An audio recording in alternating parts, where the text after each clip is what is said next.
Welcome back to city news. Kuchipudi irrigation కార్యాలయంలో irrigation మరియు drainage శాఖల అధికారులతో వేమూరు శాసనసభ్యులు నక్క ఆనంద్ బాబు సమీక్ష సమావేశం నిర్వహించారు. వేమూరు నియోజకవర్గ పరిధిలో ఉన్న ఆయకట్టుకు సంబంధించి పంట కాలువలు, డ్రైనేజీలు, వాటి మరమ్మతులపై సమావేశంలో చర్చించారు. ఖరీఫ్ సీజన్ ప్రారంభమయ్యే నాటికి ఎటువంటి నీటి సమస్య తలెత్తకుండా తగు చర్యలు తీసుకోవాలని అధికారులను ఎమ్మెల్యే ఆనంద్ బాబు ఆదేశించారు. గత 5 సంవత్సరాల వైసీపీ పాలనలో కాలువలు, డ్రైనేజీలు ఎటువంటి మరమ్మతులకు నోచుకోక పూర్తిగా నిరాదరణకు గురయ్యాయని, నిధులు తీసుకువచ్చి జేబులు నింపుకున్నారు తప్ప వాటి అభివృద్ధికి ఎటువంటి చర్యలు చేపట్టలేదని పేర్కొన్నారు. మన ప్రాంతం పూర్తిగా వ్యవసాయ ఆధారిత ప్రాంతమని, అధికారులు, సంఘాల నాయకులు సమన్వయంతో మనకున్న వనరులను వినియోగించుకొని ఎటువంటి నీటి సమస్యలు తలెత్తకుండా చూడాలని ఆనంద్ బాబు పేర్కొన్నారు. రానున్న 3 నెలల్లో పనులు పూర్తి చేయాలని, పనులలో అలసత్వం వహిస్తే చర్యలు తీసుకోవడానికి కూడా వెనుకాడమని హెచ్చరించారు. సమావేశంలో డిస్ట్రిబ్యూటివ్ కమిటీలు, ప్రాజెక్టు కమిటీలు, వేమూరు నియోజకవర్గ కార్యకర్తలు, రైతులు పాల్గొన్నారు. తొలుత రైతుల వద్ద నుండి పలు సమస్యలను ఆనంద్ బాబు అడిగి తెలుసుకున్నారు. మన ప్రాంతం అత్యధికంగా ఈ ఇరిగేషన్ సిస్టమ్ మీద ఆధారపడి ఉంటాం. 100% కూడా వ్యవసాయ ఆధార ప్రాంతం.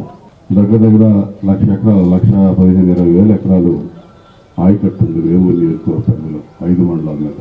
ప్రతి సంవత్సరం కూడా మాగాని, వరి కానీ, రెండవ పంటగా వేసేటటువంటి అపరాలు కానీ, మొక్కజొన్న కానీ, జొన్న కానీ పంటలు, ఒక పక్క హార్టికల్చర్ క్రాప్స్ దాదాపు 1,20,000 ఎకరాల దాకా ఆయకట్టు. సీజన్ స్టార్ట్ అయ్యే ముందు జూన్, జూలై నెలకు ముందు ఈ కాలువలు కానీ, లేకపోతే డ్రైనేజ్ సిస్టమ్ కానీ చిన్న చిన్న ఇబ్బందులు ఉంటే తొలగించుకోవటం, అదంతా కూడా చేసుకోవటం అనేది ఆనవాయితీగా వస్తుంది. గత 5 సంవత్సరాల ప్రభుత్వ పరిపాలనలో జగన్మోహన్ రెడ్డి హయాంలో పూర్తిగా నిరాదరణకు గురైంది. ఇప్పుడు అవన్నీ కూడా దానివల్ల ఏమైందంటే మొత్తం డ్రైన్లు కానీ, కెనాల్స్ కానీ పొడుగుపోవడం కానీ, చిన్న చిన్న రిపేర్లు ఎప్పటికప్పుడు మేలుకొని చేయకపోవడం వల్ల పెద్ద సమస్యలుగా మారటం కానీ, ఇవన్నీ కూడా వాళ్ళు చేసిన పాపాలన్నీ ఇప్పుడు మనకు శాపాలుగా తయారు. ఇప్పుడు ఏ పని ఎదిరించినా ఈరోజు లక్షల్లో, కోట్లలో ఖర్చు అయ్యే పరిస్థితులు ఉంటాయి. ఇలా ఆర్థిక పరిస్థితులు అస్తవ్యస్తంగా ఉన్నాయి, ఇబ్బందులుగా ఉన్నాయి. అయినా కూడా చేయాల్సిందే ఏదో విధంగా. అసలు ముందు సిస్టమ్ మీద మీరందరూ కూడా ఒక అవగాహన కావాలి. ఎక్కడ ఏ సమస్య ఉందనేది ప్రతి ఒక్కరూ క్షుణ్ణంగా తెలుసుకోవాలి. పోయిన సంవత్సరం జూన్లో అధికారంలోకి వచ్చినాక జూలై, ఆగస్టులో ఇలాగే రివ్యూ పెట్టుకొని అప్పుడు O&M వర్క్స్ హడావిడిగా తయారు చేసి అవి అనిపించాం పనులు. అప్పటికే వర్షాలు పడిపోవటం, కాలువలు వదలటం, వదిలిన పనులు ఏదో హడావిడిగా ఏదో చేశారనిపించారు కాస్త. కానీ దానివల్ల వ్యక్తిగతంగా అయితే నేనైతే సంతృప్తి పడలేదు. కానీ ఏదో చేయాలి కాబట్టి చేశారు కొంతవరకు. ఈ నీటి వినియోగదారుల సంఘాల ద్వారా మంచి ఫలితాలు గతంలో సాధించాం. వాళ్ళు 5 ఏళ్ళు మాత్రం ఆ సంఘాలు అనేవి లేకుండా పోయింది. మళ్ళీ ఇప్పుడు మనం తీసుకొచ్చాం. అది వెంటనే ఇమ్మీడియట్గా నేను అంటుంది ఏంటంటే, ఇది మార్చి నెల చివరిలోకి వచ్చాం. ఏప్రిల్, మే, జూన్ ఈ 3 నెలల్లో చాలా పనులు చేసుకోవాలి. అసలు ఈలోపు అయిపోవాలి. మనకి మళ్ళీ వర్షాలు పడి నీళ్లు కాలువలకు వదిలే పరిస్థితికి వచ్చేటప్పటికి ఈ పనులన్నీ కూడా పూర్తి కావాల్సిన అవసరం ఉంది. ఏదైనా పెద్ద వర్క్స్ ఉంటే ముందు శాంక్షన్లు తెచ్చుకుంటే నిదానం జరుగుతూ ఉంటాయి. వచ్చే సంవత్సరాలు చేసుకుంటాం. ముందు చిన్న చిన్న ఈ పనులు ఈ 3 నెలల్లో చేయాల్సిన పనులను కూడా చేసుకోవడానికి చర్యలు తీసుకోవాలి. రొటీన్గా రెగ్యులర్గా పెట్టే O&M వర్క్ సంబంధించి 4 కోట్ల ప్రపోజల్స్ ఎస్సీ గారు పంపించారు, వెంకటేశ్వర గారు. కానీ దానివల్ల ఆ రొటీన్గా జరిగే ప్రయోజనం తప్ప మనకి శాశ్వతంగా కావాల్సిన పరిష్కారాలు కానీ, రోజు ఎదుర్కొంటున్నటువంటి సమస్యలన్నీ పరిష్కారం కావు ఆ O&M వర్క్తో. ఆ మిగిలినవి కూడా ఏమున్నాయి అనేది కూడా ఐడెంటిఫై చేసి మొత్తం మీరు ఎక్కడికెక్కడ ఫైల్స్ తయారు చేసి పెడితే, నేను వీళ్ళ పరిధిలో ఇక్కడ ఎస్సీ గారి స్థాయిలో అయ్యే పనులు అయితే ఇక్కడ, లేకపోతే ఈఎన్సీ స్థాయిలో ఈఎన్సీ, లేకపోతే మినిస్టర్ గారి స్థాయిలో కావాల్సిన పనులకి పర్సనల్గా వెళ్ళినా మానిటర్ చేసుకొని ఈ పనులు చేసుకోవడానికి 4 అడుగులు ముందుకు వేయడానికి అవకాశం ఉంటుందని ఈ సమావేశం మీరు వ్యక్తిగతంగా వచ్చి నాకు చెప్తున్నారు, వెళ్తున్నారు, నేను సరేనంటున్నాను. ఇప్పుడు అందరూ ఒక చోట ఈ విధంగా గుమిగూడినప్పుడు, అసెంబ్లీ అయినప్పుడు అధికారులు, ఎన్నికైన WA ప్రెసిడెంట్లు, డీసీలు ఉన్నారు. మీ అందరి సమక్షంలో ఆ సమస్యలను ఐడెంటిఫై చేసి ఇప్పుడే నోట్ చేసుకుంటే రేపటి నుంచి మీరు 6 రోజులు, 10 రోజులు, 15 రోజులు ఫీల్డ్లోకి వెళ్ళి కూడా ఆ సమస్యని గుర్తించి ఏం చేయాలనే దాని మీద దాన్ని ఒక నోట్ చేసి దానికి సంబంధించినటువంటి ప్రణాళికలు సిద్ధం చేస్తే అవి ఇక్కడ సమస్య పరిష్కారం అయితే ఇక్కడే చేయటం. ఈ ప్రాంతం ఇందాకే చెప్పాను, పూర్తిగా వ్యవసాయ ఆధారంగా ఉండేటటువంటి రైతాంగం ఉన్నటువంటి ప్రాంతం. మనకున్న అవకాశాలు, అవసరాలు ఎప్పటికప్పుడు తీర్చుకుంటూ ముందుకు పోవాల్సిన అవసరం ఉంది. మీరు అధికారులు, నేను ఇప్పుడు ప్రత్యేకంగా కొంతమంది మీద నాకు చాలా కంప్లైంట్లు ఉన్నాయి. నేను ఎవ్వరు కూడా, నాకు తెలుసు, మీకు తెలుసు ఎవరెవరు అనేది. ఇప్పుడు నేను వ్యక్తిగతంగా మీకు పిన్ పాయింట్ చేసి మిమ్మల్ని చెప్పదలుచుకోలేదు. మీకు మీరే ఆలోచన చేయండి, ఎంతవరకు డ్యూటీ కరెక్ట్గా చేస్తున్నాం, ఏం చేస్తున్నాం. ఇప్పుడు నేను చెప్పినట్టు జరగాలి. జరగకపోతే మాత్రం చర్యలు కూడా దానికి తగ్గట్టుగానే ఉంటాయి. నేను చెప్తున్నాను, చాలా సీరియస్గా చెప్తున్నాను ఈ విషయం. రెండోదేమో షట్టర్ మీద ఓవరాల్ గా అట్లా చెప్పేది, మీరు గుర్తించిన ఏంటి అది చెప్పండి. మీరు ఏమైనా గుర్తించారా, ఏమైనా పాడైపోయి ఉన్నాయా, ఎక్కడ ఏంటి అనేది రేపు నుంచి ఫీల్డ్ లోకి వెళ్ళి చూడాలి. మీరు మన మనలో షట్టర్ లో రొటీన్ గా చెప్పేయకుండా పర్టికులర్ గా మీరు నువ్వు ఏమైనా ఉందా, పలానా షట్టర్ పోయింది, కాలువ పొదులుతున్నాయి కదా కట్టలు, ఒకటి అద్దుండిపాలెం దగ్గర ఎడ్లపల్లి డ్రైనేజ్, అదేవిధంగా డ్రైనేజీ కూడా మొన్న గళ్ళు పడ్డాయి. దుండిపాలెం ఒకటి, ఒలివేరు అవి కూడా బోర్చాల డ్రైనేజీ. అది డామ్ ఉంది సార్, డ్యామ్ మొత్తం పూర్తిగా పోయింది. ఇరిగేషన్ శివారెడ్డి గారి పరిధిలో, అది డీసీ పరిధిలో ఆల్పాడు రోడ్డు ఉంటాయి. చుండూరు మండలంలో వర్ణాల సాయి గారి తాలూగా డ్రైనేజీ పరాచాలన అనేది బాగా ఊడిపోయి ఉంది సార్. అది 9-10 గ్రామాలకు సంబంధించింది, అది 2 మండలాలకి. అది ఆ డ్రైనేజ్ తోమాలని మేము కోరుతున్నాం. ఎన్నికల కమిషన్ ఆదేశాల మేరకు తెనాలి మండల పరిషత్ కార్యాలయంలో ఖాళీగా ఉన్న కోఆప్షన్ సభ్యులకు సంబంధించి ఎన్నిక నిర్వహించడం జరుగుతుందని ఎంపీడీఓ అత్తోట దీప్తి వెల్లడించారు. గురువారం జరిగే ఈ ఎన్నికలకు సంబంధించి ఉదయం 10 గంటల నుండి నామినేషన్ల స్వీకరణ ఉంటుందని, 10 గంటల నుండి 12 గంటల వరకు స్క్రూట్నీ, అనంతరం ఉపసంహరణ ప్రక్రియ, 1 గంట తర్వాత అభ్యర్థుల జాబితాను ప్రకటించడం జరుగుతుందని, తరువాత ఎన్నికల ప్రక్రియ ఉంటుందని ఆమె తెలిపారు. నామినేషన్ దాఖలు చేసే అభ్యర్థులు గురువారం ఉదయం 10 గంటలలోపు వారి యొక్క నామినేషన్లను తెనాలి ఎంపీడీఓ కార్యాలయంలో దాఖలు చేయాలని ఎంపీడీఓ దీప్తి వెల్లడించారు. ఎలక్షన్ కమిషన్ విడుదల చేసిన నోటిఫికేషన్ ప్రకారం తెనాలి మండల పరిషత్ కార్యాలయంలో ఒక కోఆప్టెడ్ మెంబర్ మనకి వేకెన్సీ ఉంది. దానికి సంబంధించి రేపు మనం ఎలక్షన్స్ కండక్ట్ చేయబోతున్నాం. 10 లోపల నామినేషన్స్ వేయదలిచిన వాళ్ళు 10 o'clock బిఫోర్ నామినేషన్స్ వేయవలసిందిగా కోరుతా ఉన్నాం. 10 నుంచి 12 వరకు స్క్రూట్నీ ఉంటుంది. 12 o'clockకి స్క్రూట్నీ అయిపోయిన తర్వాత ఎలిజిబుల్ క్యాండిడేట్స్ లిస్ట్ మనం పబ్లిష్ చేయడం జరుగుతుంది. తర్వాత 12 to 1 విత్డ్రాయల్స్ ఏమైనా ఉంటే 1 o'clock లోపల విత్డ్రాయల్ చేసుకోవచ్చు. 1 o'clock తర్వాత ఫైనల్ లిస్ట్ ఒకసారి పబ్లిష్ చేయబడుతుంది 1 o'clockకి. తర్వాత ఎలక్షన్ అనేది కండక్ట్ చేయబడుతుంది. ఇది సింపుల్గా ప్రొసీజరు. సో నామినేషన్కి రావాల్సిన వాళ్ళు 10 లోపల దయచేసి మండల పరిషత్ తెనాలి కార్యాలయానికి వచ్చి నామినేషన్ సమర్పించవలసిందిగా కోరుతున్నాం. జాఫర్ సాదిక్ బాషా ట్రస్ట్ ఆధ్వర్యంలో పేద విద్యార్థులకు జకాత్ పంపిణీ చేశారు. స్థానిక కొత్తపేటలోని కాకతీయ బ్యాంక్, డిఎల్ కాంతారావు కళా వేదికలలో జరిగిన కార్యక్రమంలో పేద విద్యార్థులకు ఆర్థిక సహాయం మరియు వైద్య ఖర్చుల నిమిత్తం 18 మందికి 3 లక్షల రూపాయల ఆర్థిక సహాయం అందజేశారు. కార్యక్రమంలో వివేక విద్యా సంస్థల director Ravupati Veeranarayana, Kakatiya bank chairman Davuluri Lakshmikantarao, trust సభ్యులు ఖలీల్, కటారి వాసుదేవనాయుడు, శ్రీనివాసరావు, అబ్దుల్ రవఫ్, షబ్బీర్ బాషా, దావూద్, కరీముల్లా, గౌసియా బేగం, నఫీజ్, బుజ్జి తదితరులు పాల్గొన్నారు.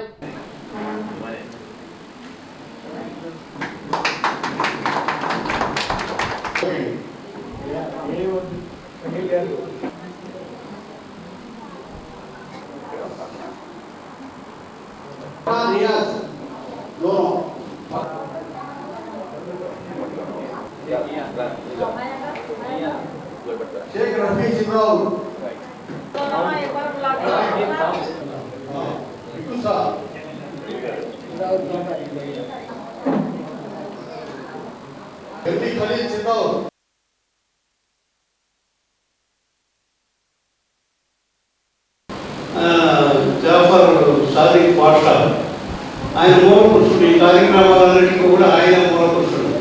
ఆయన చదివించినటువంటి మన విద్యా సంస్థల అధిపతి వీరనారాయణ గారు. వీరనారాయణ గారు మహానుభావుడైన, చాలా మంచి విషయాలు ఉండగలిగిన వ్యక్తి. మా కార్యక్రమాలు కూడా అనేక సార్లు వారు మాకు అండదండలు ఇచ్చారు. ఆయన చరిత్రలో ఎప్పుడు చరిత్రలో అవుతూనే ఉంటారు. ఆయన భగవంతుడు కూడా ఆయనకి సకల సౌకర్యాలు కల్పించి మందికి సహాయం ఉత్తీర్ణత చెందేటటువంటి విద్యార్థులకి ఆయన చాలా సహాయం చేస్తారు. ఆయన కష్టపడి పైకి వచ్చినటువంటి వ్యక్తులు ఒకరు కాబట్టి మన తల్లి గారి కుమారుడు, ఆయన కష్ట నష్టాలు తెలిసినటువంటి వ్యక్తి కాబట్టి ఏదో తనకున్నటువంటి అవకాశాలను బట్టి పేదలకి సాయం చేయాలనేటువంటి వ్యక్తి కాబట్టి ఆయన ఒక ట్రస్ట్ నిర్మాణం చేసి ట్రస్ట్ ద్వారా కొంతమందికి సాయం చేయడానికి ముందుకు వచ్చాడు.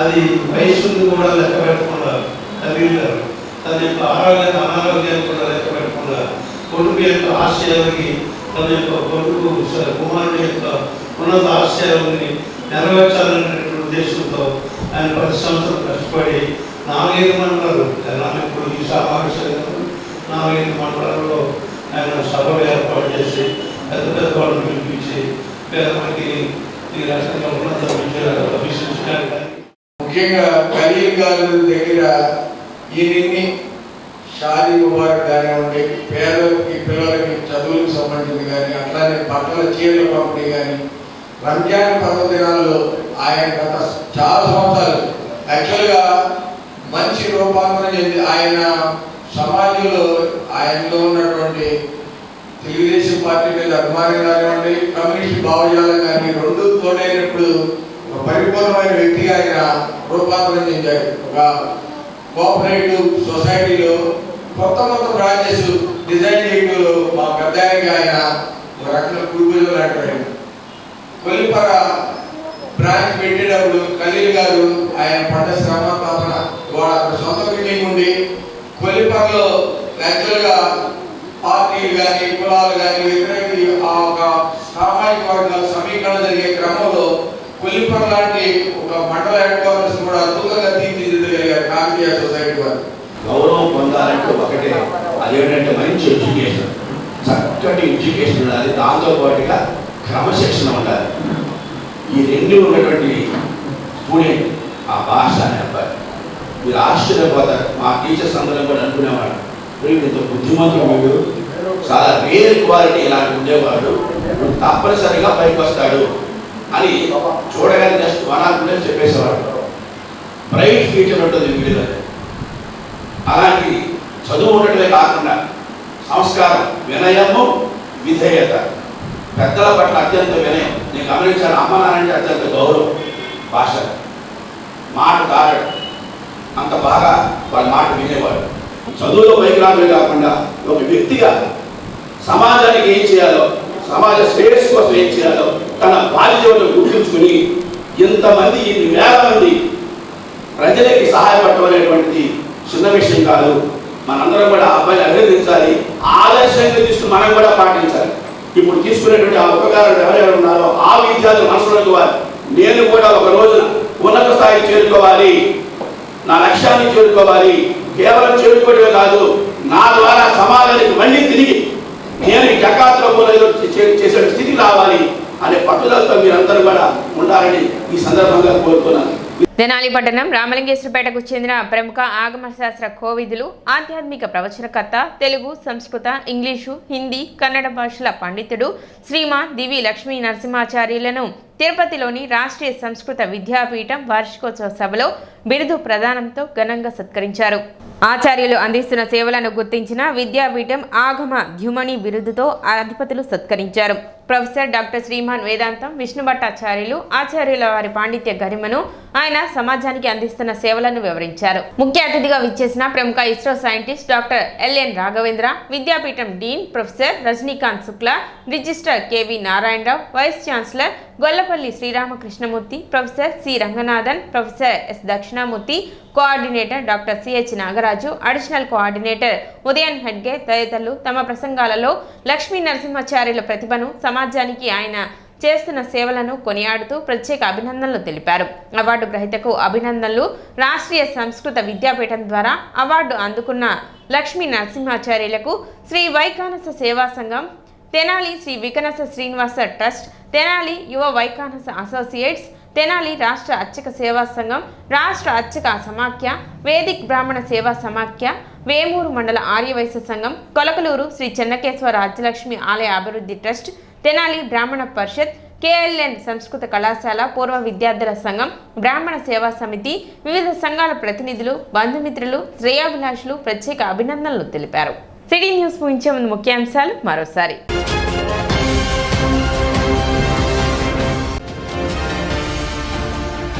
ఉచిత గ్యాస్ సిలిండర్ మార్చి 31 వరకే. ఇప్పటి వరకు పొందని వారు వెంటనే బుక్ చేసుకోవాలి. మంత్రి నాదెండ్ల మనోహర్ విజ్ఞప్తి.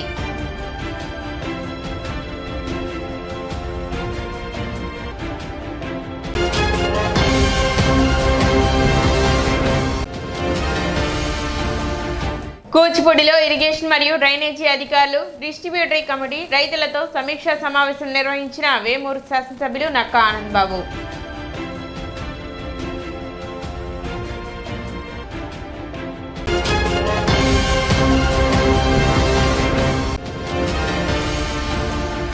ప్రభుత్వం అందించే ఉగాది పురస్కారాలు తెనాలి కాటూరి శిల్పశాలలో తయారు చేయడం మన ప్రాంతానికి గర్వకారణం. MLC Alapati Rajendra Prasad.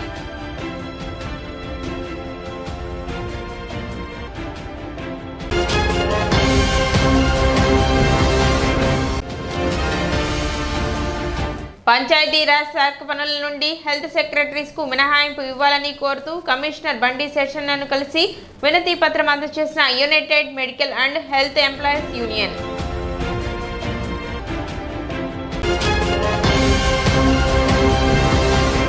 City news ఇంతటితో సమాప్తం. నమస్కారం.